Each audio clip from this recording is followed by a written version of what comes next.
Spain hosts European and Arab nations as Israel's aid blockade fuels a famine in Gaza. The Madrid Group is calling for an arms embargo and condemns silence as complicity. So why is Israel facing pressure from some of its allies now? And can it be effective without US support? This is Inside Story.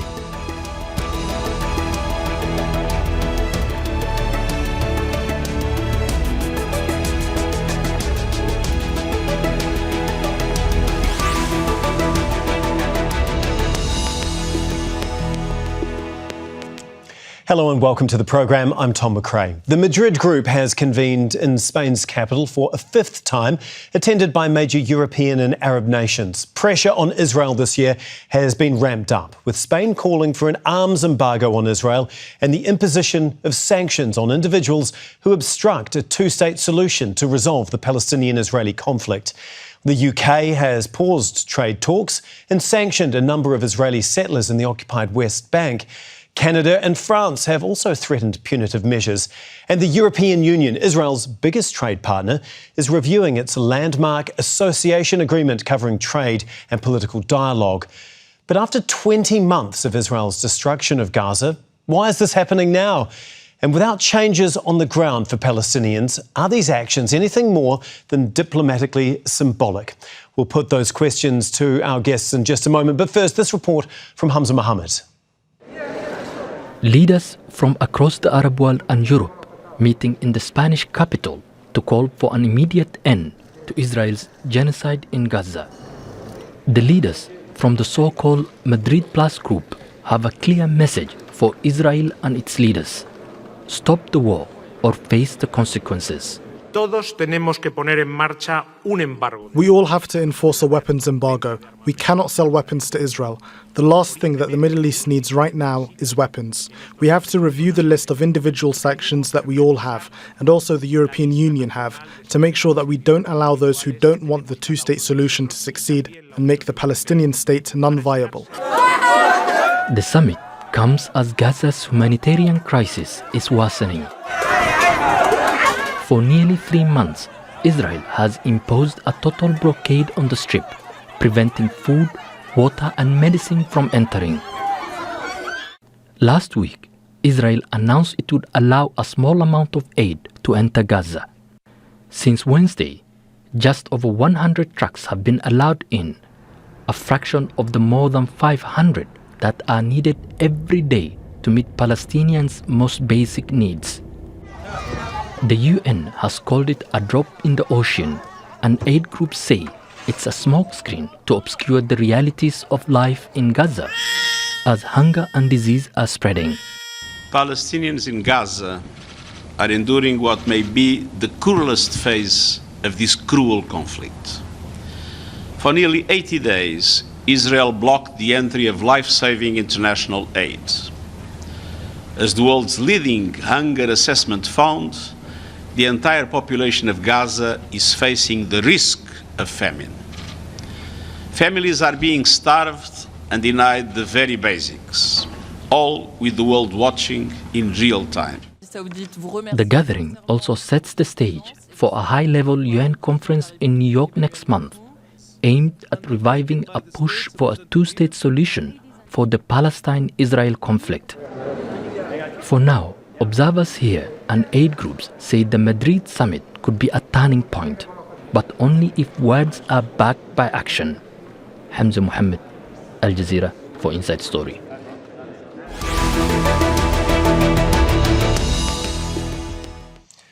Okay, let's bring in our guest now. Joining us from Dublin is Lynn Boylan, a member of European Parliament, where she chairs the Delegation of Relations with Palestine. From Montreal is Muin Rabbani, a non-resident fellow at the Centre for Conflict and Humanitarian Studies. And in Osaka, Saul Takahashi, former Deputy Head of Office of the UN High Commissioner for Human Rights in occupied Palestine. Thank you so much for joining us here on Inside Story today. If we can get straight into it with you, first of all, Lynn. This is the fifth gathering. I mean, how much hope do you have that something tangible is actually going to come out of it at this point in time when we see everything that is going on in Gaza right now? Yeah, I mean, these summits are welcome, but I think for most of us who've been following the horrors of the last 20 months are just frustrated by the lack of any action that's coming out of conferences or, calls for suspending of the association agreement. I mean, the time for talks was a year and a half ago. What we need to see now is action. And I've repeatedly said if it's unlikely that there's going to be a consensus at the EU level for action, then member states are obliged legally and morally to take unilateral action. And that's what I would much prefer to see than summits, which is providing political cover to political leaders, is to see real leadership through action. Because too many people have died now. The horrors that we're witnessing on a daily basis demands much more than strong words. Yeah, I think that's a point that is echoed by many, that there's so many talks, summits, meetings, but so little has actually been done up until this point. Moeen, the Spanish foreign minister sort of touched on that by saying silence in these moments is complicity in this massacre, and that is why we are meeting. But to follow on from Lynn there, if this is not actually followed up with real action, then isn't that also a failure as well? Very much so. I think the Spanish foreign minister is entirely correct that silence is complicity. But I would also argue that words without accompanying action are also complicity. We had in the past few weeks, the British, for example, suspending talks on a free trade agreement with Israel and presenting this as some kind of hugely significant sanction, while continuing their delivery of weapons to Israel's genocidal apartheid regime, while continuing with intelligence overflights over the Gaza Strip, which directly contribute to Israel's genocide. And in Brussels, there is now going to be a review of a preferential trade agreement that came into force over 2 decades ago in 2000, and which explicitly incorporates respect for human rights as a fundamental condition for its implementation. So what the EU is really saying is 25 years on, they still don't have a clue whether or not Israel is violating Palestinian human rights, and they therefore now need to investigate the matter, whereas Hugh Lovat of the European Council of Foreign Relations recently pointed out such a review was in fact conducted last year, and it did reach very damning conclusions. And the EU, with its priority of maintaining business as usual, buried the report and refused to take any actions on it.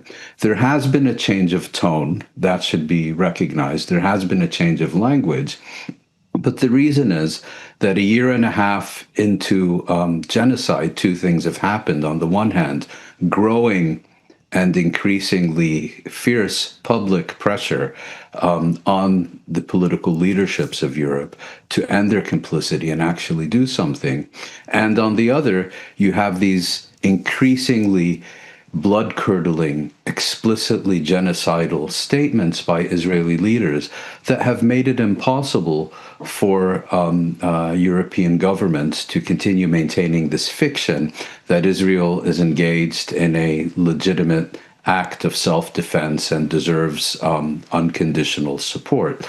The key issue now, as your question implied, is whether it's going to be limited simply to words and statements of concern, of alarm, of condemnation, which mean absolutely nothing. And this is clearly understood in both Europe and in Israel, or whether these are going to be accompanied by meaningful action. Saul, if we can just pick up on that last point that we heard there. I mean, are these talks anything more than diplomatically symbolic? Is this just political cover for some of the leaders, as was suggested?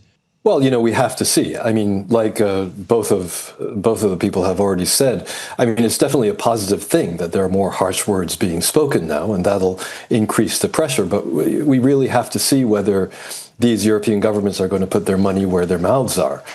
One of the very significant things that's been going on since the genocide has started is last year in September, the UN General Assembly adopted a resolution essentially ordering the Israelis to terminate the occupation within a year's time, to evacuate the colonies, and to provide reparations. So, and that year's time, that is going to come up this coming September. So that's really going to be a big point here, that we're going to see if the Europeans are really going to take action, along with, the mass number of the rest of the world, as well as their own populations, and whether they really are going to do the necessary to isolate Israel on the international stage and end impunity for these violations of international law. Lynn, we heard a little bit about this before, but I want to get into it in a bit more detail. I mean, it's not just the United States that's arming Israel. Many European countries are also supplying military aid, hardware, intelligence, obviously. Can you just talk us through who is giving what and how much pushback is there from some of those countries about some of the stronger language that we've been hearing recently? I mean, it's very clear that the Delegation for Relations with Palestine, which I chair, has heard from arms experts and heard from Andrew Feinstein about the supply of arms from European countries. So we know America obviously is the largest supplier, Britain also, but Germany, Italy, the Netherlands are providing arms. And I mean, particularly what the point that we were all left with at that committee meeting was the F-35s and the components, the spare parts for those F-35s are a critical element of Israel's genocidal action and what they're carrying out, and that without a constant supply of these F-35 parts, they would not be able to do what they're doing. And so we heard loud and clear that while some countries are talking about arms embargoes, the devil is in the detail, and these F-35 components are travelling to America and then being supplied out to Israel so that Israel can run those F-35 24 hours a day. So that was the very clear message we were told, is that those countries can have strong statements, they can call for reviews of the EU-Israel Association Agreement, but if they're still supplying the arms that are killing and maiming children, men, women on a daily basis, well, then it's just hollow words. So that's a very, very clear piece of leverage that the EU member states have. But likewise, if you're having a review of a trading agreement, why not suspend that trade agreement while that review takes place? We've seen countries very quickly do similar cutting funding with the UN without having all of the facts in place. But here we are, we're all witnessing on a daily basis human rights being violated, war crimes being carried out, and yet the EU is going to do a review but continue to trade while that review goes on. So if the review is a really serious measure, I believe they would have suspended it. And that's why the cynic in me feels that this is providing political cover for politicians, because the people across the EU are on the streets. They're constantly campaigning, constantly contacting their politicians and letting them know, not in my name, you're not going to do this genocide in my name. And that's why politicians feel like they have to say something more. But we need the action. And so I said, suspend the trade agreement and end the arms and stop importing arms from Israel as well. So a two-way arms embargo is essential. Not long before we started filming this, the German Chancellor spoke, saying that Israeli attacks on Gaza can no longer be justified as a fight against Hamas. But he then went on to say that he planned to hold a call with Netanyahu sometime this week to tell him to, quote, not overdo it. And then went on to say, though, for historical reasons, Germany would always be more guarded in its criticism than some other European partners. I mean, what we're seeing in Gaza right now, Saul, if that is not overdoing it, then what is at this point in time? Well, of course, you have a really good point. I mean, it's a textbook case of genocide, as one of my former colleagues said, as he resigned in disgust from the United Nations very early on in the genocide. And as has already been said, all governments have an obligation, a legal obligation, to do everything they can to prevent genocide, not just to stop it, but also to prevent it as it's going on. So this is something that all governments have to take into account, and they've got to get their act together and do it. I don't want to get into great details about the whole German thing, because that's another 90 minutes. But one thing that both the German government and all governments all over the West should be doing immediately, if they're really even remotely serious about this, besides an arms embargo, besides terminating trade agreements and all that, is to stop the persecution of activism within their countries. What's happening, as we've seen over the past 20 months, is any kind of advocacy for Palestinian rights has basically been outlawed. Governments are clamping down using all sorts of tools, including, branding pro-Palestinian demonstrators as terrorists. So if they really are serious about this kind of thing, that's one thing they can do immediately. All they have to do is snap their fingers. They don't even have to go through any kind of diplomatic process to do that. So, that already gives an idea of how serious they are. But, I do want to say that while words without actions are, of course, equal to complicity and it's wrong and they're bad, one of the things about, one of the elements about isolating Israel and bringing about an end to impunity, the boycott, divestment, and sanctions movement is just one way of doing this, is that it's not just about money. It's not just about dollars and cents or actual weapons coming. That's very, very important. Governments have to take measures in that regard. That's extremely important. But it's also about legitimacy. And it's also about, pointing to the lack of legitimacy that Israel has as an apartheid state and a state that is clearly committing genocide and doing it openly, overtly, and without any kind of, compunction. So, that's why these diplomatic moves actually can have quite a significant impact. And I certainly hope that they do. Yeah. Maureen, if I can come to you next, what's actually going to make a difference? Because for, more than a year and a half now that we've seen everyone talking about the pressure that Netanyahu is under, but he hasn't cracked under that pressure. It doesn't seem to have had any real effect on him doing what he wants to do when it comes to Gaza, as well as the occupied West Bank. So what specifically needs to happen? What would change that? What sort of real pressure can the EU and other countries do at this point in time to make a difference? They have a whole range of options to exercise significant and meaningful pressure. Your other guests have spoken of a number of those.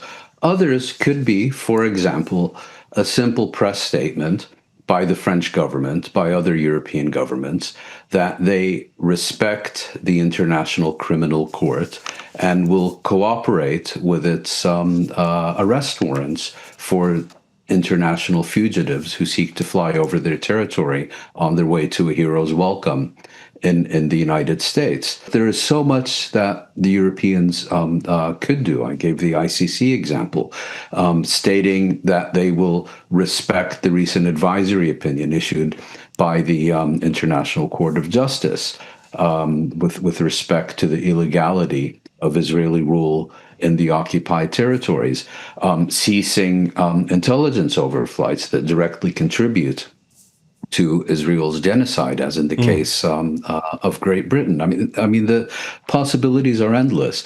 Having said that, I'd like to make just one point. Given these recent developments, which really are all about tone and language rather than substance, nevertheless, alarm bells are going off in Israel. On the one hand, they're worried that the tide may be turning, although there is, as of yet, no serious indication of that.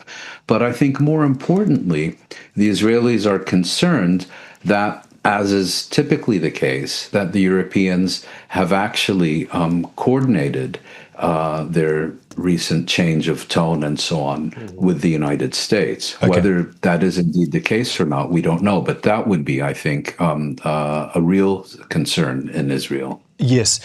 Lynn, if I can come to you, we just heard a little bit there about the ICC and ICJ cases. I mean, you're part of you're a member of the European Parliament. I mean, how worrying are these legal cases for some EU countries and potentially being complicit in a genocide here? I think privately politicians will say they're very concerned, and I think that there is an exercise now of sort of being seen to be making public statements to provide some level of cover, that if there is prosecutions in the future, that they'll be able to point and go, no, look, well, we made these statements or we took this action. But I think it's behind closed doors where you'll hear disquiet about I suppose, the complicity, about the possibility of legal cases being taken. I mean, we're seeing cases, obviously, in Britain, in Germany, about the supply of weapons. But I think you're going to increasingly see citizens, out of frustration, start to take cases And I think politicians are very, very concerned about that, and they'll say that behind closed doors, but unfortunately not enough of them are saying it publicly, or, as we've said, taking the range of measures that are there to be taken. So, for example, the Irish state is always seen as being one of the, I suppose, the first to criticise, being one of the more strongest critics of Israel. And yet it's the Irish Central Bank that's facilitating the sale of Israeli war bonds, which are marketed as part of the war campaign. So Ireland, even though it's saying all of these things, it is still complicit in the fact that it is allowing these war bonds to be sold through our central bank. It is blocking the Occupied Territories Bill, which would address the ICJ ruling specifically. So I think there is concern, but I think we're still at a stage where it just feels to me that this is all about cover for the politicians into the future, as opposed to actually taking concrete action. I just want to bring everyone's attention to the situation on the ground in Gaza, because an aid group due to bring supplies into Gaza under a US-Israeli plan says it will begin distributing supplies on Monday. That's despite its executive director resigning. Now, Jake Wood has stepped down from the post with the Gaza Humanitarian Foundation just 2 months after being tasked to coordinate the delivery of aid across the Strip. Now, the plan to use private contractors and distribution sites designated by Israel has been widely criticised by the UN and many aid groups. Now, Wood says he sought to establish the organisation as an independent humanitarian entity, but he said it's not possible to implement that scheme while also respecting the humanitarian principles of humanity, neutrality, impartiality and independence, which he says he will not abandon. Saul, can you just give us an idea? I mean, I know the UN has pushed back vehemently against this idea. I mean, how did it get to this point where it is going to begin to distribute aid in Gaza? What more could or should have been done to try and stop that? First of all, kudos to the United Nations for sticking to their principles and refusing to go along with this obvious whitewashing exercise. How did it get to this? I think that it was just that, and I think that there has been pressure on the Israeli government to do some semblance of whitewashing that they hadn't even felt necessary up till now, because people are starving, and this is getting into the international media, and it makes them look very, very bad. It basically exposes their crimes to the rest of the world, something that they aren't really used to. They're not used to this kind of pressure. So I think that's the reasoning behind it. But really, the entire plan is, I mean, it's not even worth discussing in any kind of serious way. I think you described them as this Gaza Humanitarian Foundation as an aid organization. I might even dispute that. This is just a this is just a sick joke. And I can promise you that there's absolutely no intention on the part of the Israelis or on the part of their American backers to ensure that there is sufficient and adequate aid going to the Gazan population. Because if they had that intention, well, they could have done it, a long time ago. All they have to do is to stop these arbitrary restrictions and allow aid to flow in. And then the United Nations and all these other aid organizations would have got the job, would be getting the job done right now. But of course, it's not just about the aid getting in. It's about stopping the massacres, stopping the killings. And that's really the crux of the matter here, I think. Indeed. Moeen, you mentioned a little earlier that alarm bells are going off in Israel over all of this, and saying potentially the tide is turning. I mean, they really are at risk of being turned into a pariah state. Can you just talk about the impact of that on the United States and how that is potentially reflecting on Donald Trump? I mean, he had been touting that he was going to get the deal of the century and end this war, within 100 days of taking office. Well, he also said he would end the war in Ukraine on his first day in office. So the problem, I think, with analyzing the Trump administration is that it's so erratic and makes so many contradictory statements, and so much is happening behind closed doors that we don't really know what is going on. One day we hear of this harebrained scheme to forcibly expel the entire population of the Gaza Strip, and the next day we see statements this war has to come to an end as soon as possible. The problem is that stopping genocide is not a U.S. policy or a U.S. priority.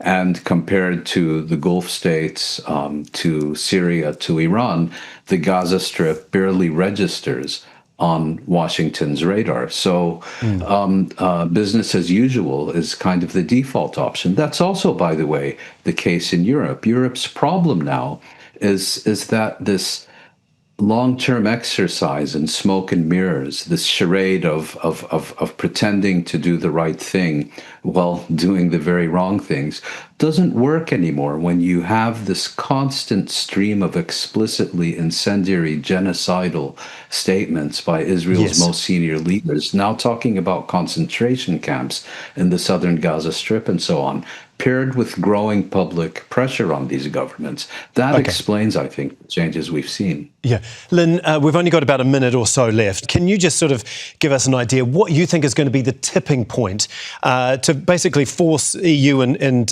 some of Israel's other allies to actually taking real action against Israel?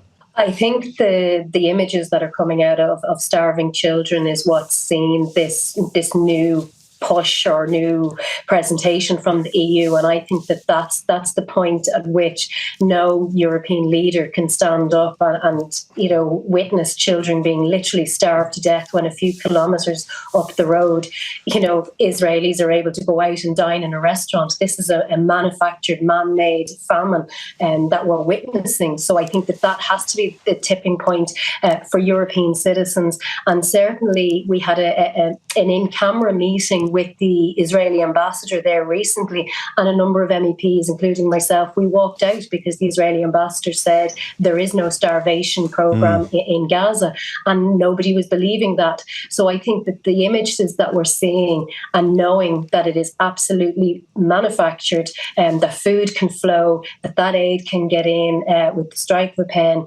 that for politicians and certainly for the public is just something that's beyond comprehension. And I think that's the point, that where the EU's credibility is really damaged, if they want to uphold international law and go out into the world and talk about human rights and stand over what Israel is doing to the Gazan population, then they have a real credibility crisis.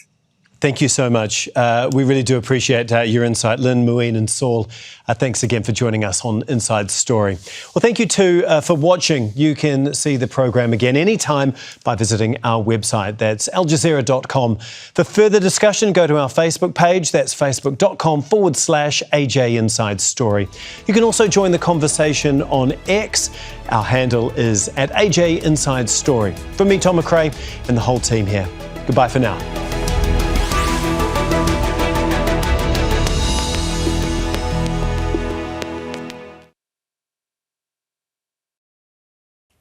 Make sure to subscribe to our channel to get the latest news from Al Jazeera.